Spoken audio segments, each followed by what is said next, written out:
Welcome, everyone, to Color Commentary. We are your pauper commentators, Michael Petchick and Adrian Warzales. How's it going, Adrian? Good. How are you? How are you? I've been doing okay. I can't complain. We're not in the path of a hurricane, so that's definitely a major perk in my mind. So apart from that, though, good. Just the day-to-day grind. Let's get right into the upkeep.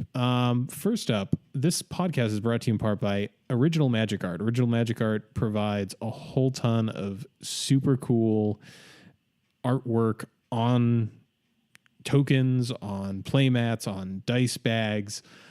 They do a lot of really cool stuff with magic art and also classic art from the real world.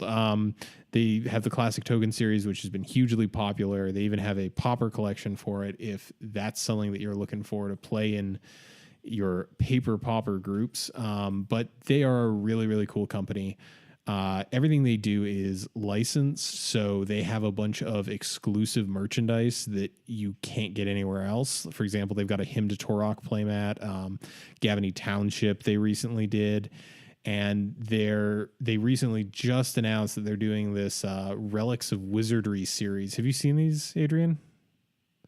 Yeah, I've seen them. I've shopped around on that site. Pretty good. Yeah, so they have these cool little new tokens they're coming out with. And the first one that got shown off on social media was a little cartouche that says Exerted on it. And on the back, it actually has real-world hieroglyphs that are actually translated by an Egyptologist and apparently are a phonetic approximation of exerted, which is super cool. They're Did like, not know that. That is really cool. They're like cast metal too, and I am super excited to see what else is going to be put into this collection. And I think we're having him on here next week to talk about it. We certainly are. Josh, the guy who's the head honcho over there, is coming on our show, and we're going to talk a lot about art, and we might actually get to talk about magic at some point, but lots of art. All right, Adrian. Sorry. Before I pass over to you, if any of this sounds cool to you and you'd like to purchase something on Original Magic Art, remember to use during checkout, you can use the code Commontary, all capitals, just like spelled the way it is in our name, and you'll get 5% off, and we get a little kickback from your order. So you're helping support the show. You're also getting your beautiful, gorgeous tokens, playmats, and dice bags for a reduced cost. So definitely check them out and, help out the show. Adrian, what have you got for us this week? Well, this week, maybe I will finally be able to play in a tournament again. I would like to play a league for everyone. Things have been a little crazy around here, but hoping to get that in. So stay tuned for that. All right. Awesome. Finally, we are on Patreon. Patreon is an episodic content support website. You can basically donate some money for each episode that we produce. You'll get charged on a monthly basis, and it allows you to kind of give back to the show. We have some exclusive rewards. For example, if you donate enough, you can listen to the episode before it releases to the general public in a raw, unedited form. You get a little bit. What? No, I'm saying, wow, that's cool. Oh, Willikers. Okay. Golly gee Willikers. But you can get the episode early. You can get it unedited. Even when we have guests on, there's like 10 minutes on either end where we just talk about stuff. Nothing in particular. It's just, whatever strikes our fancy. So it's, if you think that's something that's worth it, or, you want to support the show in a financial sense, check out our Patreon. There's a link down below the video. It's on our website. Easy as that. All right. Now that that's taken care of, upkeep is done. The upkeep is done. Talk about these spoilers. Yeah. So Ixalan is super cool. I'm in love. The power level in this set is over 9,000. This set is extremely powerful. I'll go ahead and get right into it if you don't mind. Oh yeah, go for it. First off, we just have a straight up reprint of Spell Pierce, which granted, not the most playable card in Pauper, but Eternal formats are going to love this. This was like a $5 common. So yeah, it was very happy to see it reprinted. Also, I would like to note that despite having new art and being on a different plane, still a merfolk in the art. which I kind of appreciate. Also, let's talk about how much I like these merfolk. They're like squid people. They're colorful. They've got like a really cool, like different aesthetic, and like, you know, there's the ones on Lorwyn, but those are kind of like post-water gremlins. Not really good looking. Not easy on the eyes. And then you want to just alternate? You can do the next one. Yeah.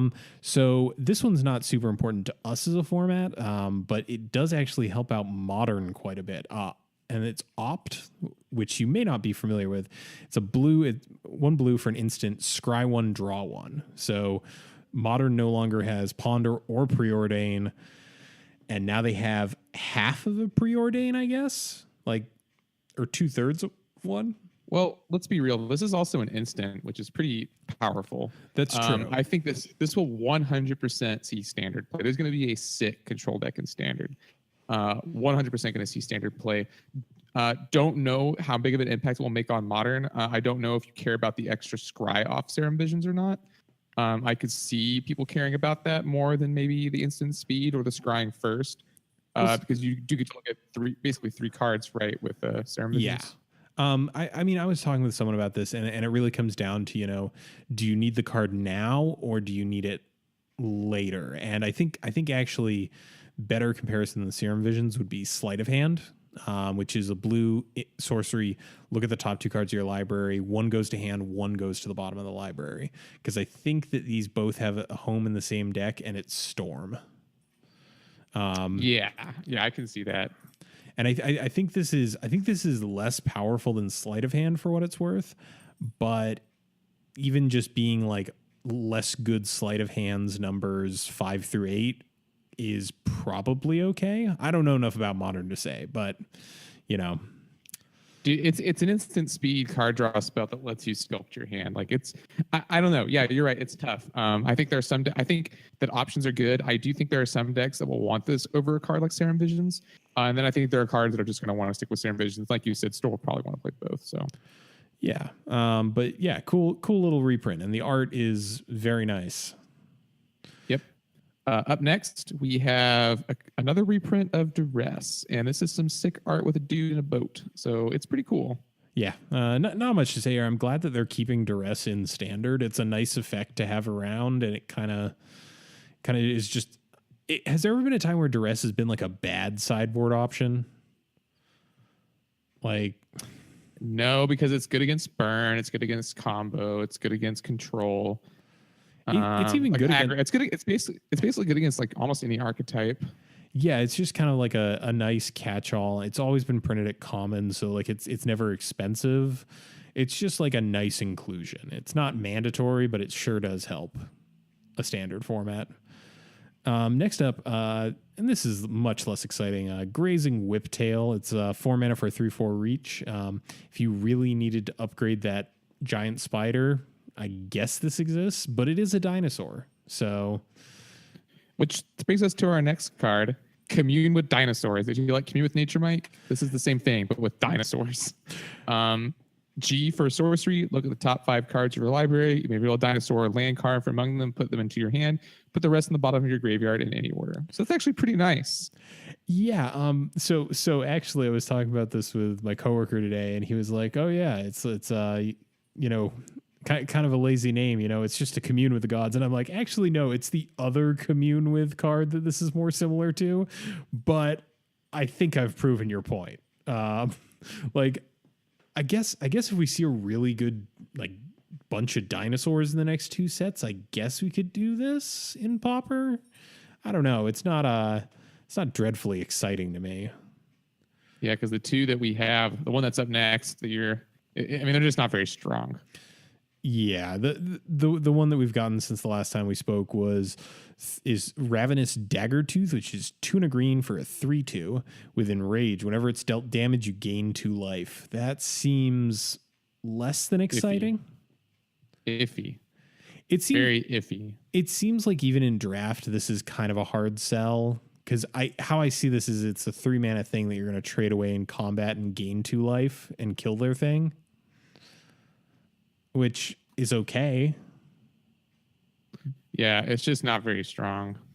Yeah, I think we're kind of seeing where Enrage is going to be for common. It's either going to be good effects on very costly bodies, or it's going to be less than impressive effects on efficiently costed bodies. I think that's how it's just going to be. I don't know. So outside of this, we've seen some massive spoilers, and I am loving this set both aesthetically and from a game design space. Like, there's that whole cycle of well, there's 10 of them. There's 10 transform cards, the double-sided ones, and They're all really sweet and on. oh, they're all awesome. And they all transform into lands so far that we've seen. And a couple of them are even enchantments. There's at least one that's a vehicle. There's a couple that are just artifacts. I don't know. This is like some really interesting space in my mind. Yeah, dude, it's gonna be a sweet set. Like I said, I might even draft it. Yeah, I'm not sure how draft is going to shake out for this, because it's kind of I don't know. It's kind of got weird lines so far, but I'm optimistic. The blue black like artifacts matter list or artifacts matter deck seems sweet. Oh, and I don't know if you noticed this, but the so far the 2 enchantments they've spoiled that flip into lands actually flip into super expensive lands that are completely unattainable for a lot of players. I saw the guy's cradle one. What's the other one? The other one is a riff on greed on the front side, and the back side of it is Diamond Valley. Oh, cool. Diamond Valley's not a card I've played with a lot, so. No, with good reason. It's like $300 for no purpose at all, other than it was in Arabian Nights. It's in Commander, right? I mean, it's legal in Commander, but I've never actually seen one in person. They're just hideously expensive and not super exciting. The art's really cool. Art is pretty cool. I won't lie on that, but I don't know. I'm very excited for it. We've seen a lot of really cool raid cards. I've actually already found the card that I think is probably my contender for the thing I wish was common the most. Let me find the name of it. Chart a Course. It's a sorcery for 1 and a blue. Draw 2 cards, then discard a card unless you attacked with a creature this turn. So it's raid, and you know, as I spoke of last time, I think that's just a really solid mechanic that plays well. And with this one, like 2 mana, draw 2 if you attacked. Can you imagine how much Delver would love that card? Yeah, it seems good. Yeah, that's also probably the reason why it is uncommon, among other things. Like it's very, very powerful. But yeah, I still want to see more explore. I still want to see more of this set. It's just real neat. Yeah, we got our commons coming pretty soon. Yep. I don't know when the full spoiler is out, so I can't tell you when we will be reviewing that, but don't worry. You'll get a full set review with all of our opinions. All of our bad opinions. True. So next on the docket, Magic Arena, the project formerly known as Magic Digital Next, has made its debut, and it's a digital card game. Yeah, we were talking about it before the show, and it looks a lot like all the other digital card games out there. Not that that's a bad thing. Magic's certainly the best game, but it's like economy, I guess, for lack of a better term, was very poor when compared to other games. Oh yeah, I mean, I think the last number I saw was that Hearthstone pulls in something like 20 million a month. Yeah, like something like that. Yeah, WotC wanted in on that digital card game money that others were making. But notably, this is just Magic. It's not simple Magic. It's not, Duels of the Planeswalkers. It's just Magic in a Unity-based program, which is really cool. Yeah. Notably, for those out there who, like me, use Mac computers, it will likely be ported to Mac, as Unity is not a PC only thing. And it's going to, I think the major effect is, well, what is this going to do to what is this going to do to Magic?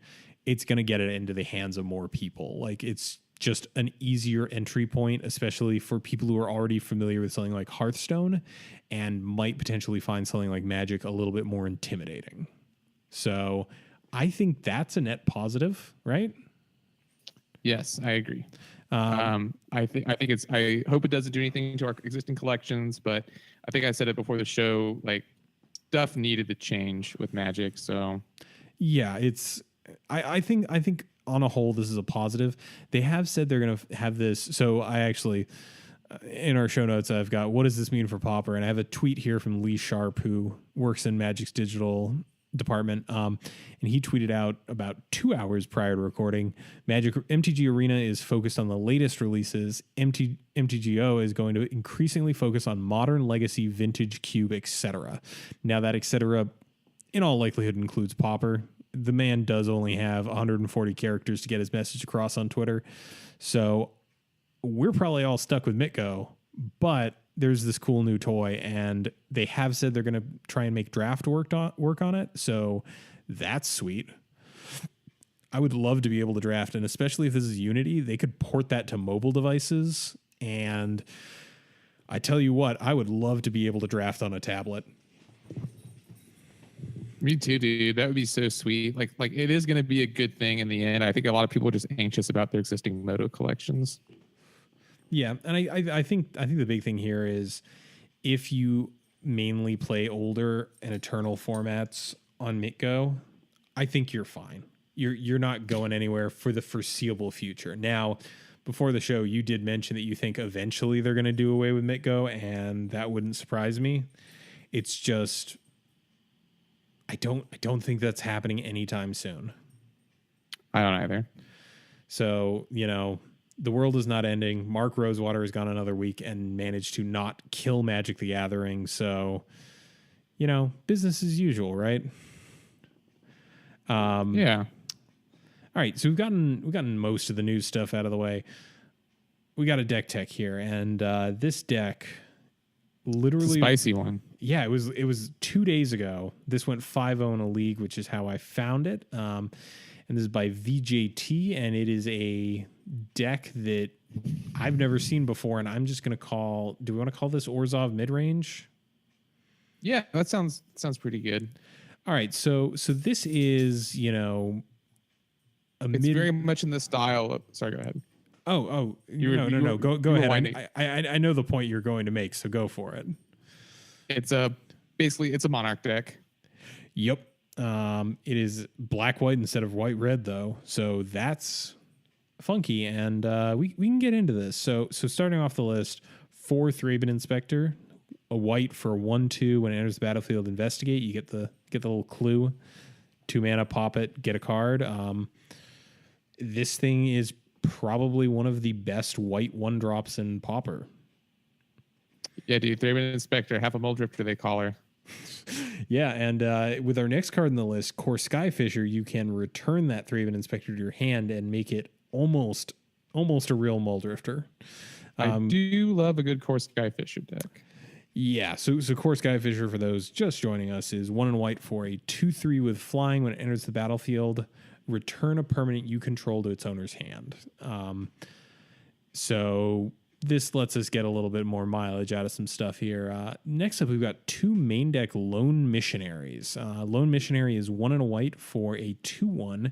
When it enters the battlefield, you gain 4 life. And it's also a great card to bounce with Skyfisher. Yeah, it is. It definitely helps offset aggressive decks, and I think that's why it managed to make it into the main deck. Now, the next one is a little bit more of a weird inclusion, not one that I've ever actually seen played in Pauper before, I think. And that's Basilica Guards, which is 2 and a white for a 1/4. It has Defender, and it also has Extort, which is whenever you cast a spell, you may pay white or black. If you do, each opponent loses 1 life, and you gain that much life. So there's a singleton copy of this, and I guess my question is, should this not be included, or should it be more than the singleton? Because this feels like an effect that you either want more than one of or none of, to me. I don't know. It feels like a very flex slot. I don't know if a 1/4 with extort is really good enough. It does feel very strange, especially given the makeup of the rest of the deck. But I wonder what you would play in its place. Like I think a little further down the list, we have a copy of Keep a Gang Shinobi. Maybe that should be a second Shinobi. Maybe this person just had an extra Basilica Guard, or maybe there's a really good reason for it. But I really don't know. Well, I think Basilica Guards, if you hit it on turn 3, it feels pretty good against the aggro decks. Like a 1/4 is a reasonable body to, get in the way and cause problems for your aggressive opponent. And the extort does allow you to kind of help offset life loss. That said, I don't know. This just isn't super exciting, especially in like a fast format like Pauper. I worry that this, might come down like a turn too late. That said, it's a mana sink. I don't know. I don't hate it. I'm just not sure why you would go to one of this effect in particular. Right, and I agree with you there. Normally the extort deck is wants to win by death by 1,000 cuts is what I'm trying to get out of here. And this card just it's just a little too one is a little too slow. I hope that makes sense. Yeah. Generally with these sort of life drain decks, you kind of get a good density of these effects. Next up, we got 2 copies of Crypt Rats, 2 and a black for a 1/1. You can pay any amount of black mana into this thing and have it deal that much damage to each creature and each player. This is one of our handful of quote unquote wrath effects. And this is board control. And we've got I guess Basilica Guards lives through a lot of the smaller activations of Crypt Rats, but it's still got Defender. Ugh. I don't know. Yeah, I don't know. I almost would even prefer it to be there's another white 3-drop, and it's right on the tip of my tongue that this could be playing instead. What does it do? I don't know. I'm trying to remember. Never mind. I don't think I'm thinking of a real thing. But you could easily play like Phyrexian Rager. Would you rather play Phyrexian Rager? I guess it doesn't have as much utility in the long game. Yeah, it doesn't. I don't know. It just feels like a bit of an awkward pick. Next up, we've got our only 4-drop creature, and that would be 3 copies of Thorn of the Black Rose, which is 3 and a black for a 1/3 with Death Touch. And when it enters the battlefield, you become the Monarch. And turns out the Monarch is a crazy good ability in Pauper. You just draw a lot of cards. And in this deck, so you play a lot of red-white Monarch, and how are you keeping the Monarch in that deck? How are you keeping the crown? Removal. You have lots of red removal, and your creatures are generally just a little bit better than theirs. Yeah, and so in this deck, we've got stuff like Crypt Rats, which lets you just go, okay, I'm going to reset the board, and I'm going to draw 2 cards a turn, and hopefully my 2 cards are of better quality than your 1, which is a perfectly reasonable thing to do in Pauper. Like, I feel like if it weren't for the plethora of red removal, this white-black Monarch deck would have been the way more people had gone, just because black does get some of the best removal in Pauper, and especially the board wipe effects. Yeah, the board wipe and Crypt Rats is pretty nice. And then finally, we've got, as you mentioned before, a copy of Okiba Gang Shinobi, which is 3 black for a 3/2, but it has an ninjutsu for 3 and a black. And whenever it deals combat damage to a player, that player discards 2 cards. And let me tell you, I don't think that I've ever seen someone like neutral on this actually getting ninjutsu'd in, because it just hits like a truck. Yeah, and it combos pretty well with cards like Okiba. Sorry, is Okiba Shinobi, Threadman Inspector, and a Lone Missionary, Thorn of the Black Rose, for that matter. Like, and you've also got the Skyfishers in there, so that if your opponent doesn't have anything up in the air, you swing in with one of those, pop it back with the Shinobi. Get your Skyfisher shenanigans on elsewhere. I don't know. I like the Shinobi here. Feels good. Yeah. All in all, it's a very strong card, and I do like it as a one of.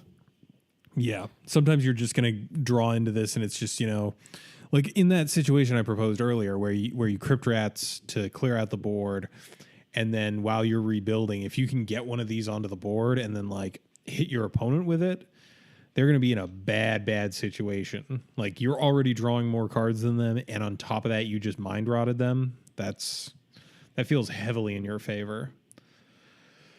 It's pretty good.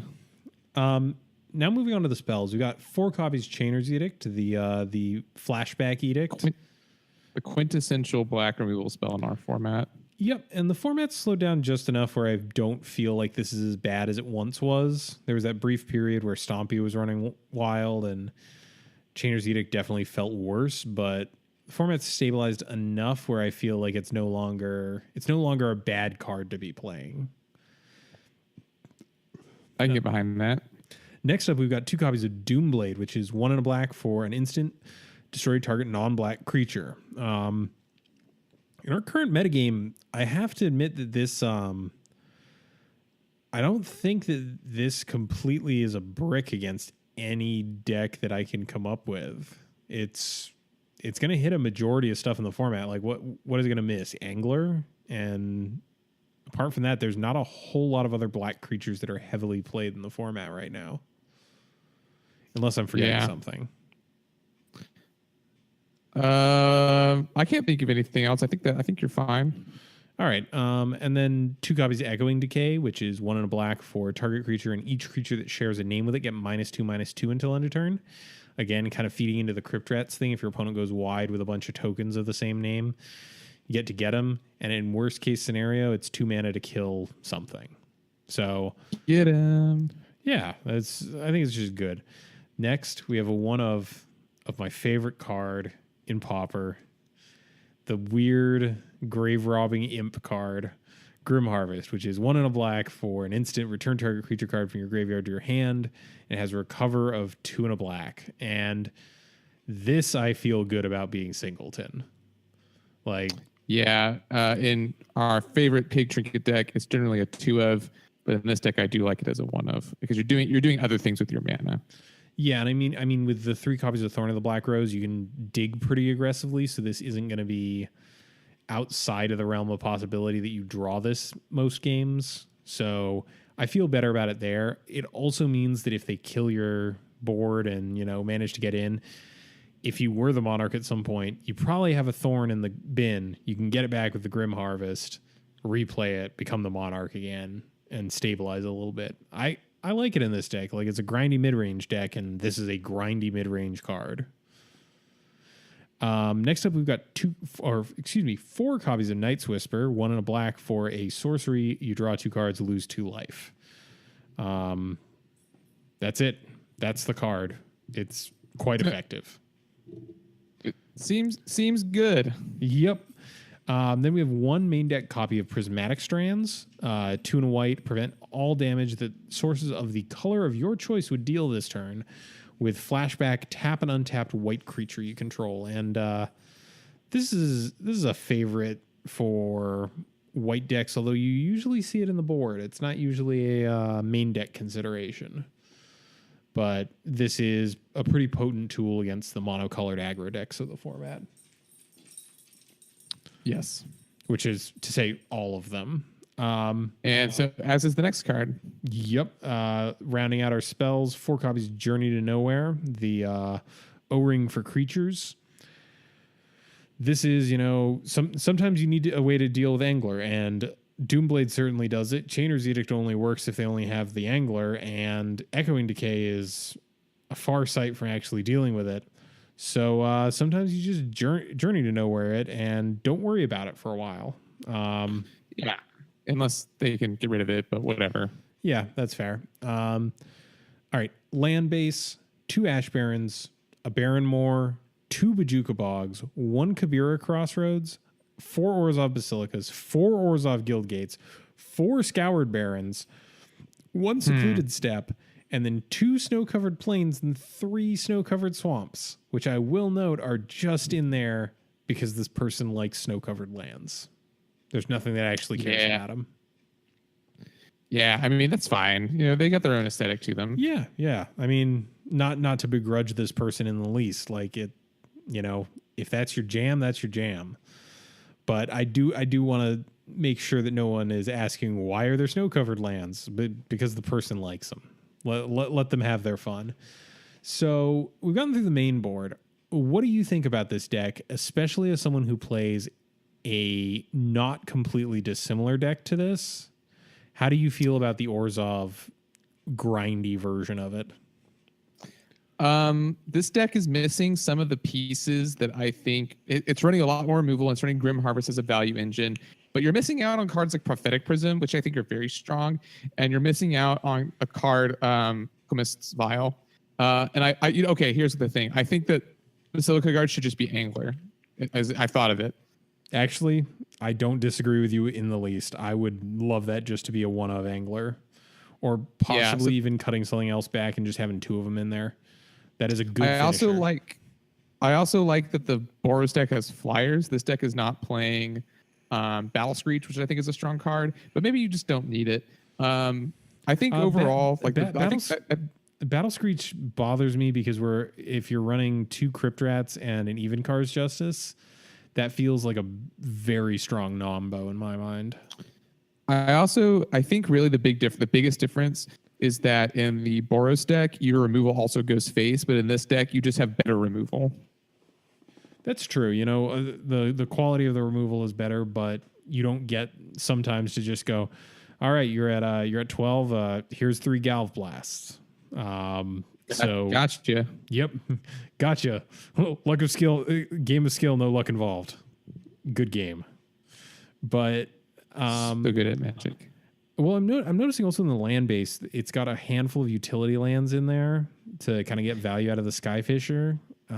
Yeah, that's fine. But I'm not sure that like Bog and Kabira Crossroads are really the payoffs you want instead of just drawing cards.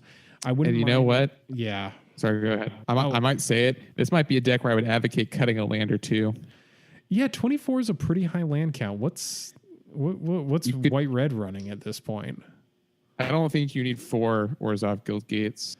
That does seem it's running like. I think this deck could easily run 20, 21, but I think 24 is a little high. I'm looking. Koldatha Boros is running like 22, 21, 23. So I gotta agree. Like, I can't imagine that 24 land is absolutely necessary. Like, the mana costs here are not getting super super high, and especially with a couple of these being cyclers. I guess I like it more with the cyclers, but the fact that 2 of those cyclers are Ash Barrens, so you're not actually cycling for a card, you're cycling for a land. I don't know. That just I feel like you could trim a couple lands and replace them with something like Prophetic Prism. I feel like that'd help out your mana issues quite a bit, and you wouldn't have to run quite so many lands. Yeah, maybe that's a concession to the Crypt Rats, but yeah, I think maybe like 1 or 2 more lands less would be good. Okay, and then the sideboard. We got 3 copies Duress, 3 classic. Copies. Yep, classic as we covered. 3 copies Relic of Progenitus. While there is some graveyard interaction, it's not absolutely the worst for us if we have to pop it. We got 1 Devour Flesh, an instant speed edict. Then we've got 1 copy Disenchant, 2 copies Wrench Mind, which I haven't seen in a list for a while.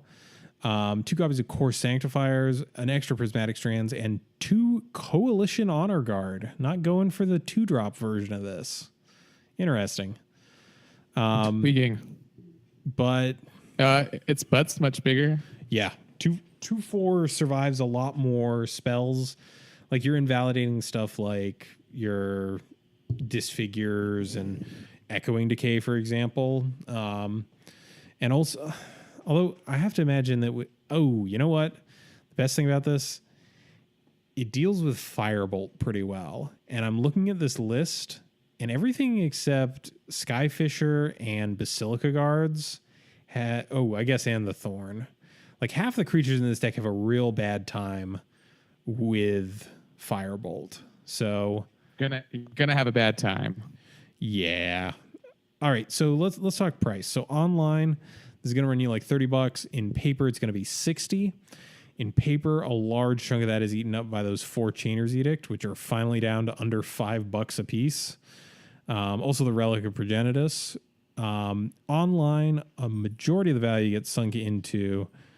Oh, Ash Barrens is actually much cheaper than I thought it was. Ash Barrens and Thorn are fairly expensive, although it looks like online it's more spread out. So, would you say this is a good buy for someone?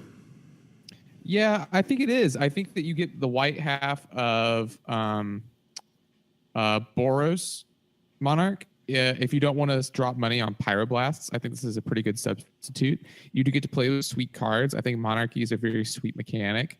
So, I would absolutely recommend it if that style of deck appeals to you, but maybe you don't want to spy Gorilla Shamans or Pyroblasts. Yeah, I can definitely get behind that, and I like this. I like this deck as a variant on the Kuldotha Boros deck, the Monarch deck, whatever you want to call it. But this is distinctively grindier. Like this doesn't, as we meant, like you don't get to play Rally the Peasants, for example. You're just kind of slowly getting there and hoping your opponent has less answers than you have questions. All right. So that was a fun little deck. But let's talk about something that's going to happen before this episode releases so that we can look like fools when it actually releases on Sunday. Sounds good. I'm in. So less than 100 miles from me. I don't actually know how far it is. HasCon is happening this weekend, and part of HasCon, which is short for Hasbro Convention, part of HasCon is that they are dropping Iconic Masters, and we know nothing about Iconic Masters. In fact, they intentionally did that. The only thing we know is the name, and we know the 5 monocolored tribes that they are going to include in the set. So they're kind of doing this as a callback to when it used to be that pre-release was the first time you ever got to see cards. And we hate them for it. Well, first off, I would like to talk about that. I don't think this is a good move. Like, No. What do you feel about this? I think it's very lame. I want to know what the cards. I want to know what the cards are. My issue is like I had forgotten Iconic Masters was coming out. Like it wasn't zero hype for it. It wasn't until like a couple days ago where I saw someone being like, "Oh yeah, by the way, Iconic Masters is releasing on Friday." "Quote unquote." Like people are going to be drafting it Friday and putting pictures online, and I'm like, "Oh yeah, I guess that is a thing that's happening." But it's not. They've done nothing to build it up because they've kind of stuck to this idea of like, oh, we're going to do it like an old release where no one knows anything until they open the packs, and it's like, I'm currently more hyped about the standard set than your Masters set, and I feel like that's a problem. But I don't know. I'm not a marketing guru or anything. But let's get into what we do know about Iconic Masters. So Iconic Masters is going to have angels, sphinxes, demons, dragons, and hydras, which are the quote-unquote iconic species for each of the 5 colors. And obviously, it's a master set. We've got to talk about downshifts. So, which of those 5 do you think is the most likely to get something downshifted?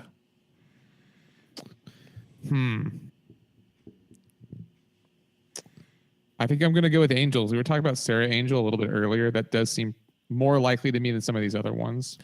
Okay, so I agree with you on that. I also think red is very likely to get a downshift. There's lots of dragons that are already at uncommon and are not super exciting, but could potentially be downshifted because if this is all about these iconic races, a lot of them have like very high mana costs. So this might be kind of a dirtlier format. So you might get, I don't know, you might see stuff shift where commons are not on the lower end of the spectrum in terms of cost and they're a little bit more middling. Specifically, I'm going to bring up, I'm trying to remember trying to make sure that I remember the name correctly. I did. Okay. Something like Volcanic Dragon. 4 red for a 4/4 flying with haste. Something like that I could totally see being printed at common, even in potentially a standard set where like it was very aggressive and 6 mana was a lot. I could see that being a common. Yeah, I could see that. Yeah, I can see that. It just is gonna like you mentioned earlier. It's just gonna depend on how fast the format is and how powerful the format is overall. And fortunately, with these master sets, we do get a lot more leeway. So, yeah, they definitely have talked about that. Where like the reason downshifts occur is because in these formats, we're packing in all these sweet things at Mythic, and then we're taking some Mythics, we're putting them down to rare. And then everything's kind of like it's this trickle down effect where what was an uncommon for one set could fit better as a common in this set. And look, we got rares downshifted. We got 2 green rares that have been downshifted to common. It is possible. With some of the older cards. So I imagine it's going to be a card that we don't anticipate at all. But I imagine there will be some sweet downshifts. Well, I know before the show I brought up Archangel, which is 7 mana, 5 white for a 5/5 flying vigilance. And while that's no Sarah Angel, that is a very hefty beater. Like, I mean, that's a blue-white control finisher. It's very very old school, but it's still a finisher. Yeah, I mean, when you start getting to that size, like you're out of the range of red removal, which is very on vogue right now. I mean, you don't get around Scred, but in theory, nothing but hexproof gets around Scred given enough time. I don't know. I think the big thing for me is I don't know what Sphinx they could downshift. Like, yeah, they're all like rares that draw you cards, basically, right? Yeah, I don't know. I'm just gonna tip my hand here and show that we barely prepared for this. Yeah, I'm looking at there's Bell Tower Sphinx. That's a uncommon. It is, but it's super unexciting. Also, Mill is really bad and limited unless it's way too good. And Bell Tower Sphinx is much more of the former than the latter. There is Jellin Sphinx from Dragon's Maze, which is 3 white-blue for a 1/5 flying vigilance. Whenever it attacks, other attacking creatures you control get +1/+1 until end of turn. That's not too bad. Well, I know in the past we've talked about like the idea of doing like a Skies deck with Warden of Evocile and like Squadron Hawk. What do you think about this there? How much does it cost again? 5 mana. So 4 mana for Battle Cry, basically. I don't know. I don't like it. Okay, that's completely fair. There's also Horizon Scholar, 5 blue for a 4/4 flying. When it enters the battlefield, scry 2. I don't hate that. I mean, I don't love it either. Is the catch? Like, it's just it doesn't actually draw you the cards. It's kind of big clunky guy. Yeah, and I mean, with Black's iconic race and this being demons, that's even rougher in my mind. Like, the uncommon demons that we have are, oh no. Actually, never mind. I've changed my entire worldview. If we get Rakshasa Gravecaller, I will die a happy man. What does that card do? This is one of my favorite all-time limited cards because it is the uncommon Grave Titan. So it's 4 black for a 3/6. And it has Exploit, which was one of the mechanics in Dragons of Tarkir. When this creature enters the battlefield, you may sacrifice a creature.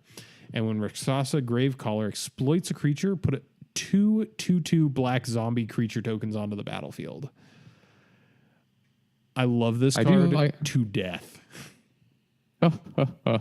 Death Titan. Yeah. I gotta imagine that's too good, right? For limited, probably. That's just like so many bodies. I don't know though. Nothing can surprise me anymore, Mike. Well, I mean, even if you're sacrificing something good, you're still paying 5 mana for 7 power and 10 toughness. Like, that's absurd. But I can dream. I'm just looking through the rest of the uncommon demons are just like one of them got recently downshifted in Havoc Demon, so that's probably not going down to common. There's Gut Wrencher Oni that's just like a big beater that makes you pitch cards if you don't have an ogre, which is bad. Yeah, dude, there are some real stinkers at uncommon in some of these tribes. Yeah, and then for example, with green, you've got Hydras. And are there any uncommon Hydras? Okay, there's 3 of them.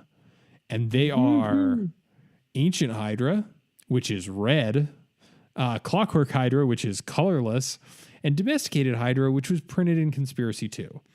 So I can't imagine any of those getting the downshift. But I mean, most of the Hydras are pretty one note in my mind. They're all kind of, there's a lot of them that are big old X spells that just come in as XXs. So yeah, and then like they have trample or they like double themselves or whatever.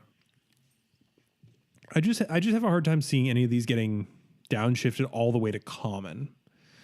Now the question is like, how are you going to support these things? So with green, I imagine, if we got a lot of Hydras and a lot of X costs, I imagine the archetype for limited for that has got to be ramp, right?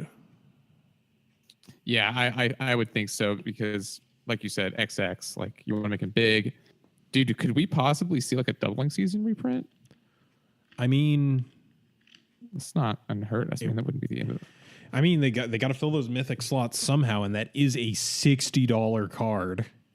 It's also like I would consider that like an iconic like token.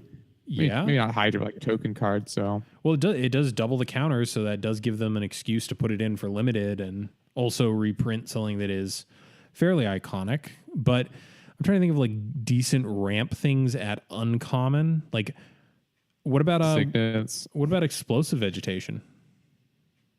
That's the one where you put 2 on the battlefield tapped. Yeah, for 4 mana, I think. Like it lets that seems fine. Yeah, I would encourage like 5 color archetypes. Yeah, it does, and it does get basics, so like we benefit pretty heavily from that, and it's not breaking anything. In limited, like it's still 4 mana for 2 more lands.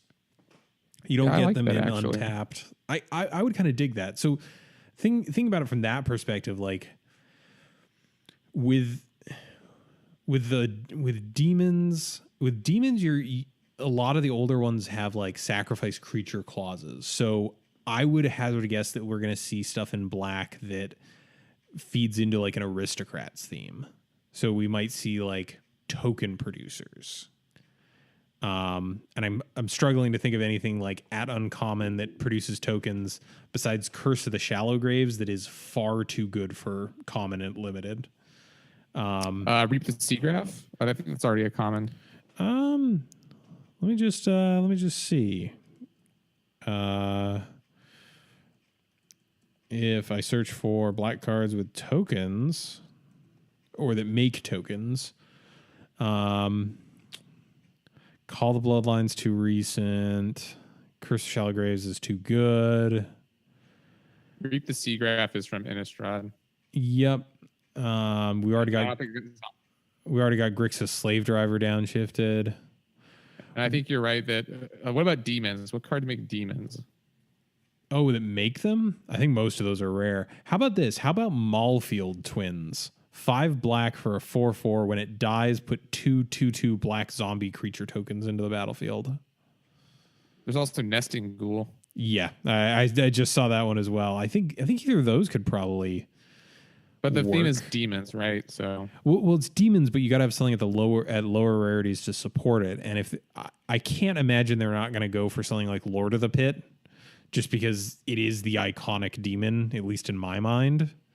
That's like the original. It's OG. Yeah, and a lot of the big beater demons from back in the day all had some sort of rider about sacrificing creatures at your upkeep. So I've got to imagine that like if that's the way they're going with this, we'll see a bunch of token producers in black that can kind of help get there. But yeah, there's actually not a lot of good black creatures to be completely or black creature tokens. There's Zombie Infestation. That's never happening. No, that is never happening. Get that out of your head right now. Yeah. So with the question is then, like, with sphinxes, angels, and dragons, like, I mean, I guess we'll probably see reprints of, what is it, Dragon Lord's Servant, or whatever the other one is that reduces the cost of dragons. And I'm imagining that we see some sort of mana accelerant for red so that you can fire breathe all your Shivan dragons. It may sound like I'm making fun of this product, but we also know nothing about it, so I could be completely right in just like saying old cards. Yeah, I don't know. This is a weird one because normally with like the other Masters products, we can at least say, oh well, you know, it covers these sets, so you know, here's yeah, like with Modern Masters, you can always go, okay, well, last time they covered up to this point. This time they're covering up to this set. There's like 2 years in there. Let me figure out what they could possibly have that they couldn't have before, and what of that looks like it's going to get downshifted. With this, it could be anything. It could be literal anything. And I mean, that was kind of one of the things with Eternal Masters as well, where it's like, well, is it on the reserve list? No. Well, it could be in Eternal Masters. So I don't know. I'm hopeful, but at the same time, like, we really are just taking shots in the dark here. No one. Yeah, it's fun to speculate, but yeah, no one knows. Yeah, and I think that is kind of one of the issues with speculation. Even though we just spent a considerable amount of time talking about speculation, I don't know. It doesn't contribute that much positive conversation when you're just like, oh, you know, what do you think is going to get downshifted? And it's like, I have no idea. Like, well, we had a show to make, so yeah. I mean, we had a show to do. Not to pull the curtain back too much on the production of this, but yeah, we did. But you know, like, I've tossed my best guesses out there. Like, we're probably going to get some green ramp. We're probably going to get some sort of token producer in black, and those are vaguely educated guesses. And I guess tomorrow, we're recording on Thursday. Tomorrow afternoon, I will get to see some of these spoilers, and then I can completely regret this segment and still have to upload the episode on Sunday. So it happens. All right. We're coming up on an hour here. Do you want to do anything before we take them out of the show? No, let's just end the show right now. Okay. Fine. Thanks for joining us today. This podcast is brought to you by the support of our patrons. Consider supporting us if you like the show. Check this video description of this podcast for details on where to find us. We'd like to remind you that if you're listening to this on a platform with reviews, they're always appreciated because they boost our visibility. If you've got a deck list or an idea for a topic, feel free to contact us either via our website or by emailing us directly at colorcommentary@gmail.com. Special thanks to Pat's Games and L. Till next week, this is Adrian and Mike, and we are signing off for Color Commentary.